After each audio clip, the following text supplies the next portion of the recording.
Very very warm good morning to all of you. Welcome to school as IAS। मैं हूं विनय चौहान और आज से हम यहां इस चैनल पर स्टार्ट करने जा रहे हैं हिस्ट्री की series for civil services examination. और मेरी आप लोगों से गुजारिश है कि अगर आपको मज़ा आए तो मेरे इस चैनल को सपोर्ट प्रोवाइड करें and why not like share and subscribe. तो मेरा टास्क बिल्कुल सिंपल है, सब्जेक्ट को बिल्कुल interesting banana, exciting banana and at the same time make it purposeful. और पर्पज क्या है कि आप सब लोग इतना नॉलेज एंड कॉन्सेप्ट एक्वायर कर लें कि प्रीलिम्स एग्जाम में एवरी सिंगल क्वेश्चन को आंसर कर सकें और फिर उसके बाद मेंस एग्जाम के लिए एक कोजेंट गुड मस्त सा आंसर लिख सकें so that you can get good marks in mains exam.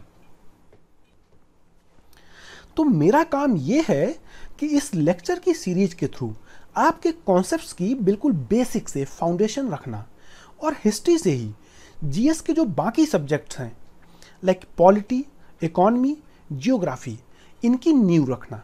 Clear? And I promise you कि मैं सब्जेक्ट को इतना इंटरेस्टिंग बनाऊंगा that you gonna fall in love with this subject. But एक चीज़ आपको ध्यान रखनी है, इस सब्जेक्ट और बाकी के सब्जेक्ट्स के बीच में एक बैलेंस मेंटेन करना होगा because this is not the only subject you need to study for clearing UPSC. उसके लिए आपको बाकी सब्जेक्ट्स भी पढ़ने होंगे। ओके? तो इन लेक्चर्स की सीरीज को अटेंड करने के बाद आई गारंटी यू कि आपके जो बेसिक कॉन्सेप्ट्स हैं वो इतने अच्छे से डेवलप होंगे कि आप सिविल सर्विसेज का कोई भी एग्जाम, बीट यूपीएससी और any other state PCS exam like UP PCS, Bihar PCS, Rajasthan PCS या एमपी पीसीएस, किसी में भी हिस्ट्री से रिलेटेड 85 से 95% तक के क्वेश्चंस टैकल करके आएंगे और वो भी बिल्कुल हंसते हंसते। तो आज की इस वीडियो में हम इस प्रिपरेशन के लिए हिस्ट्री को किस तरह से पढ़ना है उसकी स्ट्रेटजी को डिस्कस करेंगे। ठीक है? तो स्टार्ट करते हैं with a quotation which will keep you motivated. और आज की कोटेशन है, the important thing in the life is to have a great aim and the determination to attain it. जैसे कि आप सब लोगों का एम है यूपीएससी क्वालिफाई करना, मगर सिर्फ एम होने से ही यूपीएससी क्वालिफाई नहीं होगा। इसके लिए आपका डिटर्मिनेशन भी होना चाहिए कि हमें यूपीएससी क्वालिफाई करना ही करना है। हमें कितनी भी मेहनत करनी पड़े, हमें चाहे दिन रात एक करना पड़े, मगर हमें यूपीएससी तो क्वालिफाई करके ही रहना है। क्लियर? तो UPSC is the aim and your hard work is the determination to attain it. Okay? तो चलो अब हम सिविल सर्विसेज के एग्जाम के लिए स्ट्रेटजी को डिस्कस करते हैं। तो सिविल सर्विसेज के एग्जाम के लिए हम हिस्ट्री को 6 पार्ट्स में ब्रेक करके पढ़ेंगे। Ancient Indian history, medieval Indian history, modern Indian history, art and culture, world history and post independence history. ठीक है? बट स्ट्रेटजी बनाने से पहले let us talk about history a little bit. थोड़ा सा हिस्ट्री क्या है इसको समझ लेते हैं। तो हिस्ट्री है क्या and why history in UPSC, क्या इंपॉर्टेंस है इसका। So history is all about chronology of events. Events की टाइमलाइन है हिस्ट्री और इन इवेंट्स ने क्या छाप छोड़ी है पास्ट में, हमारी सोसाइटी में, हमारी सोशियो कल्चरल लाइफ में और हमारे होलिस्टिक डेवलपमेंट में। तो history is nothing but knowing और you can say studying the past order of events and किस तरीके से उन इवेंट्स ने जो कि पास्ट में हुए हैं उन्होंने हमारे सोसाइटी के development, socio cultural life, religious thinking, economy of particular place, इन सब चीज़ों को किस तरीके से शेप किया है और आज जो हमारी सोसाइटी की पॉलिटी का स्टेटस है वह किस तरीके से डेवलप हुआ है। यही सब पढ़ना हिस्ट्री होता है। अब सबसे important question, why history in UPSC. तो एक बड़े ही महान आदमी हुआ करते थे जिनके की द्वारा कहा गया है, you have to know the past to understand the present. यानी कि अगर आपको वर्तमान को समझना है तो उसके पास्ट के बारे में आपको भली भांति पता होना चाहिए। अब यार वो महान आदमी मैं नहीं हूं फिलहाल। अब किसने कहा है किसने नहीं कहा है ये सब हम बाद में करेंगे जब हम एथिक्स करेंगे। ओके? अब जब आप यूपीएससी क्लियर करेंगे, आईएएस बनेंगे, एडमिनिस्ट्रेटर बनेंगे, यानी कि सीधा सीधा बोले तो किसी डिस्ट्रिक्ट के डिस्ट्रिक्ट कलेक्टर बनेंगे, यानी कि वहाँ के एडमिनिस्ट्रेटर। और बीइंग एन एडमिनिस्ट्रेटर, उस इलाके में करंट में कोई इवेंट हो रहा है, कोई प्रॉब्लम है, कोई इश्यूज है, तो history will make you understand their roots and dynamics कि व्हाई दिस कोलावेरी दी, यानी कि ऐसा क्यों हो रहा है। सेकंड, हिस्ट्री जो है ना वो क्रिटिकल थिंकिंग और एनालिटिकल स्किल्स को डेवलप करती है। अब ये भला कैसे? तो हिस्ट्री में आप सब बाबू लोग बहुत सारा इवेंट्स पढ़ेंगे, फिर उसका रिएक्शंस पढ़ेंगे, तो आपके माइंड में मल्टीपल पर्सपेक्टिव तैयार होंगे कि पास्टवा में ई हुआ था तो वो हुआ था, है ना। तो इससे आप सबका एक एनालिटिकल स्किल और एक लैंडस्केप डेवलप होगा। ओके। थर्ड, हिस्ट्री तुमको ये भी बताएगा कि पास्ट में कौन कौन सा पॉलिसीज हुआ करता था और उससे क्या क्या प्रॉब्लम सॉल्व हुआ करती थी, या उल्टा बोले तो कौन कौन सा प्रॉब्लम सॉल्व करने के लिए कौन कौन सा पॉलिसी बनाई जाती है। ठीक है।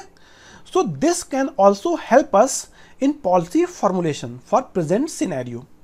अब यार ये मत कहना कि हम तो डीएम बन के फुल मजा काटेंगे, पॉलिसी वॉलिसी कौन बनाएगा।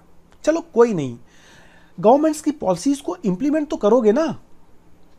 तो पॉलिसीज को इंप्लीमेंट करने के लिए भी तुम्हें यह पता होना चाहिए कि किस टाइप की पॉलिसीज से कौन सी प्रॉब्लम सॉल्व होती हैं। Okay.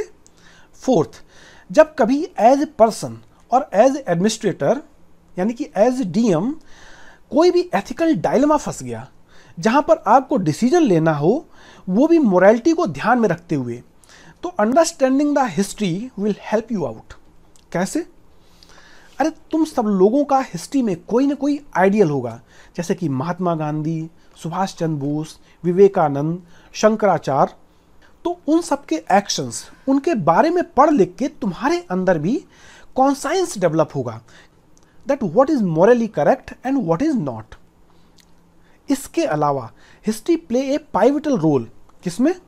In shaping national identity and eagerness to preserve its cultural heritage. हमारे पूर्वजों ने किस तरीके से हमारी संस्कृति, हमारी कल्चर, हमारे आर्किटेक्चर को डेवलप किया है। And being an ideal citizen, ये हमारी फंडामेंटल ड्यूटी है कि हमें इसे प्रिजर्व करना चाहिए। और ये सब आप पॉलिटी में फंडामेंटल ड्यूटीज में पढ़ेंगे भी। ओके। अब एक और डायमेंशन है कि व्हाई हिस्ट्री इन यूपीएससी। तो हिस्ट्री जो है ना वो इंटरनेशनल रिलेशन को समझने में फाउंडेशन का काम करेगी। History global dynamics, global geopolitics को अंडरस्टैंड करने में हेल्प करेगी कि किस तरीके से हम एंशिएंट पास्ट से आज तक दुनिया के बाकी कंट्रीज से जुड़े हैं, और किस तरीके से हम एंशिएंट पास्ट से कहाँ से रिलेशंस मेंटेन कर रहे हैं, कहाँ से ट्रेड कर रहे हैं, और कहाँ से हमें फ्यूचर में रिलेशन स्ट्रेंथन करने के लिए काम करना चाहिए, एक्सेट्रा एक्सेट्रा। तो ये सब वजह हैं कि वी शुड स्टडी हिस्ट्री, और इसीलिए यूपीएससी में हिस्ट्री सब्जेक्ट को इंक्लूड किया गया है, वरना वो कोई बुड़बक थोड़ी ना है। क्यों? या फिर सारी होशियारी हमारे ही पास है और यूपीएससी को बोले यार चुप बैठो तुम, हिस्ट्री हटाओ, बहुत खून पी रही है।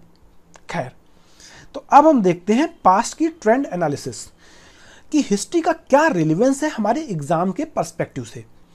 तो अगर हम प्रीवियस ईयर का क्वेश्चन एनालिसिस करते हैं तो वी कैन क्लियरली डिड्यूस कि ओवर द ईयर्स किस तरह से क्वेश्चंस हिस्ट्री से पूछे गए हैं और किस हिस्ट्री से ज़्यादा पूछे गए हैं, एंशिएंट से या मिडीवियल से या मॉडर्न से या फिर आर्ट एंड कल्चर से। तो हम ये देखते हैं कि 1990s से 2000 तक एंशिएंट से ऑन एवरेज 9 to 10 क्वेश्चन 6 से 10 की रेंज में, मिडीवियल से ऑन एवरेज 1 से 5 की रेंज में, मॉडर्न से अच्छे खासे ऑन एवरेज 15 के आसपास, और कल्चर से रेंज वेरी करता है 10 to 15। But over the years अगर हम रिसेंट पास्ट की बात करते हैं तो आफ्टर 2013 जब से सिलेबस चेंज हुआ है, कमीशन का फोकस एंशिएंट एंड मिडीवियल से थोड़ा सा कम होता हुआ दिख रहा है और कमीशन अब मॉडर्न और कल्चर की तरफ शिफ्ट हो रहा है। बट ओवरऑल क्वेश्चंस की बात करें तो तुम 20 से 25 की रेंज में हिस्ट्री से क्वेश्चन देखने को मिलेंगे ही मिलेंगे। और अगर हम स्टेट पीसीएस के एग्जाम्स की बात करें तो वहां पर 25 से 30 क्वेश्चंस की रेंज आपको हिस्ट्री से मिलेगी ही मिलेगी। क्लियर? हाँ, आपको एक बात और बता दूं, world history and post independence history से क्वेश्चंस प्रीलिम्स में बहुत ही रेयर आते हैं। इनके क्वेश्चंस आपको मेंस में मिलेंगे। ठीक है, अब अगर यहां बात करते हैं टाइप ऑफ क्वेश्चंस की, तो in early period of time 1990 से 2010 तक कमीशन फैक्ट बेस्ड क्वेश्चंस ज़्यादा पूछता था, बट अब कमीशन ने कॉन्सेप्चुअल क्वेश्चंस पे फोकस करना स्टार्ट कर दिया है। और स्टेट पीसीएस के एग्जाम में तो अभी भी ज़्यादातर फैक्ट बेस्ड क्वेश्चंस ही आते हैं। तो हम दोनों को पढ़ेंगे, पहले concept then their related facts, जिससे कि ना केवल UPSC but other related exams में भी आपकी नैया तैरती हुई पार हो जाए, तैरती हुई नहीं भागती हुई पार हो जाए। अब अगर टाइप ऑफ क्वेश्चन की बात करें तो कमीशन पॉलिटिकल हिस्ट्री से क्वेश्चन पूछता है, यानी कि कौन सा राजा कब और किसने किसको सक्सीड किया, इंपॉर्टेंट इवेंट्स और उनकी क्रोनोलॉजी, देन उनका रिएक्शन, इससे भी क्वेश्चन बनते हैं। इंपॉर्टेंट साइट्स इन एंशियंट, कहाँ से क्या मिला, सोर्स ऑफ हिस्ट्री क्या है, आर्कियोलॉजिकल है, लिटरेरी है या फॉरेन अकाउंट है, ये क्वेश्चंस अक्सर बनते हैं। टर्म से रिलेटेड बहुत क्वेश्चन बनाता है commission, term related to administration, revenue administration. For example, revenue या टैक्स कलेक्टर को किस पीरियड में किस नाम से जाना जाता है, जुडिशियल ऑफिसर को किस नाम से जाना जाता है, महामात्र को किस नाम से जाना जाता है। इसके अलावा क्राफ्ट ऑफ डिफरेंट पीरियड, जैसे कि पॉटरी में कौन से पीरियड में किस तरह की पॉटरी यूज होती है। इकोनॉमी रिलेटेड क्वेश्चंस, जैसे कि ट्रेड एंड कॉमर्स, कहाँ से किस पीरियड में कौन सी ट्रेड होती थी, टाइप्स ऑफ कॉइन्स कौन से यूज होते थे डिफरेंट पीरियड में, आर्ट, लिटरेचर एंड आर्किटेक्चर्स, किसने क्या बनवाया, किसने किसको पैट्रनेज दी, किसने क्या लिखा। अगर मॉडर्न हिस्ट्री की बात करें तो important organisations, important events related to freedom struggle, important leaders, उनका work in society, important social movements, इन सब पे कमीशन क्वेश्चन पूछता है। और हमारे पढ़ाने की अप्रोच भी कुछ ऐसी ही होगी, जिसमें कि हम हिस्ट्री को क्रोनोलॉजी या टाइमलाइन के हिसाब से पढ़ेंगे। And then for every period हम हिस्ट्री को 6 मेन टाइप ऑफ हिस्ट्री में डिवाइड करके पढ़ने वाले हैं। Political history, administrative history, economical history, social history, religious history and cultural history of every period. फिर हम देखेंगे इस पीरियड से उस पीरियड ओवर द टाइम किस तरीके से इन 6 डायमेंशंस में चेंज हो रहे हैं, यानी कि हम डाउन द लाइन चेंज या प्रोसेस ऑफ चेंज को एनालाइज करेंगे। हमें ये सब हिस्ट्री की जानकारी कहाँ से मिल रही है वो भी जानेंगे, यानी कि सोर्स ऑफ हिस्ट्री क्या है, आर्कियोलॉजिकल एविडेंस है, लिटरेरी एविडेंस है या फिर न्यूमिस्मेटिक्स है यानी कि कॉइन स्टडी, या फिर कोई फॉरेन अकाउंट। कहाँ से पता चल रहा है कि फला पीरियड में फला क्या कर रहा था। हम important sites, important terminology, their development और उससे रिलेटेड फैक्ट्स को भी देखेंगे। तो फर्स्ट ऑफ ऑल हम स्टार्ट करेंगे ancient, then medieval, then parallel में art and culture, then modern and सबसे लास्ट में वर्ल्ड एंड पोस्ट इंडिपेंडेंस।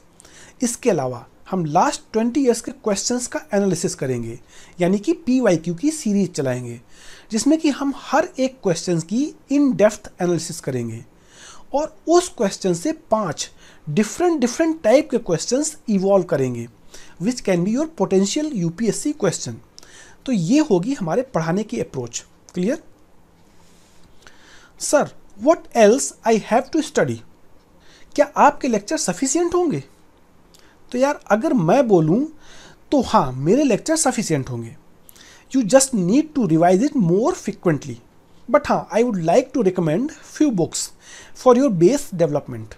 और अगर आपको कुछ लगे that you have got some additional information, तो मेरे वीडियोस से या मेरी PPTs से आप जो नोट्स बनाएंगे उनमें साइड में या टॉप में या कहीं बिलो कुछ स्पेस छोड़ देंगे, जहाँ पर आप वो एडिशनल इंफॉर्मेशन को इनबिल्ट कर लेंगे। तो ये है लिस्ट ऑफ बुक जो कि मैं रिकमेंड करूँगा। Old NCERT of ancient India class 6 by Romila Thapar, बहुत अच्छे से लिखी हुई है। या फिर एंशिएंट इंडिया जो क्लास 11th की है by R S. Sharma. Medieval India में क्लास 7 की बाय रोमिला थापर, या फिर medieval Indian history by Satish Chandra, इनमें से कोई एक बुक। और मॉडर्न हिस्ट्री में बिपिन चंद्रा या स्पेक्ट्रम बाय राजीव अहिर, इनमें से कोई एक बुक। इसके अलावा अगर आपके पास टाइम है तो ये कुछ बुक्स हैं जो कि ऑप्शनल हैं, जैसे कि Tamil Nadu text book class 11th या 12th। अगर आपके पास टाइम है तो आप इसको पढ़ सकते हैं, बहुत अच्छे से कॉन्सेप्ट डेवलप किए गए हैं। न्यू एनसीईआरटी में अगर हम बात करें तो इसको सिलेक्टिवली पढ़ना है, वो भी अगर आपके पास टाइम है। जैसे कि theme in Indian history first, इसमें बुद्धिज्म एंड जैनिज्म को आप पढ़ सकते हैं। And theme in Indian history second, इसमें आप भक्ति सूफी मूवमेंट्स को पढ़ सकते हैं। ओके, तो मित्रों ये था हमारा यूपीएससी सीएसई हिस्ट्री के लिए preparation strategy video. Next lecture से we will start ancient Indian history, so be with me. और हाँ, अगर कभी कभार वीडियो का लेंथ थोड़ा सा बड़ा हो जाए तो बियर विथ मी, क्योंकि कॉन्सेप्ट जो है ना वो 15-20 मिनट में डेवलप नहीं होते हैं, इसके लिए टाइम देना होगा। थैंक यू, नमस्कार, सी यू इन नेक्स्ट।